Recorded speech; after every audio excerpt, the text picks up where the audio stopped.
Estados Unidos de América. U.S. President Barack Obama joined the leaders of Canada and Mexico on Monday to focus efforts against swine flu, drug cartel violence, and the economic recession. Although the leaders enjoy a friendly rapport, differences lingered on issues like U.S. trade protectionism, U.S.-Mexico trucking regulations, and the terms of the North American Free Trade Agreement, otherwise known as NAFTA.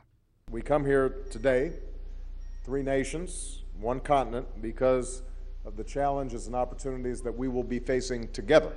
The notions of renegotiating NAFTA, although there was some discussion of that in the campaign, nobody's really talking about that. Long term, I think there will be more integration, more interdependence among the countries. The three committed to a North American carbon atlas that traces amounts of carbon emissions and how to reduce their release into the atmosphere. Although some people would like to see major initiatives being announced at these kinds of summits, this is probably not a time to announce new initiatives, but just to build closer working ties on the initiatives that already exist. Similar to pictures seen here. Over the weekend, drug violence gripped the U.S.-Mexico border region. Authorities believe that drug cartels are responsible for 12 murders since Saturday night there. It's not clear that the Mexican government has control. It's put a lot of troops into places like Juarez, but it's not clear that it's actually managed to crack down.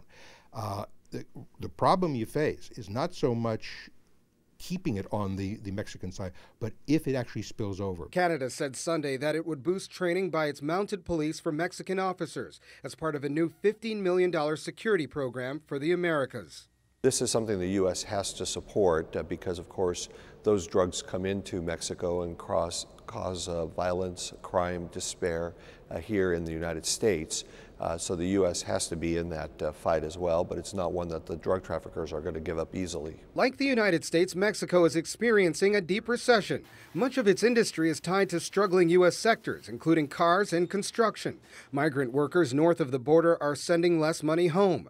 Canadian restrictions are also causing angst. Canadians right now have increased visa requirements for Mexican tourists. That has not gone over well in Mexico. That's one of the subjects of discussion. The three leaders are facing pressures concerning economic issues in their respective countries, but they each have their own method on how they would solve the global financial crisis. Their goal is to have a comprehensive plan in place at the start of the G20 summit next month in Pittsburgh, Pennsylvania. For Press TV, Colin Campbell, Washington.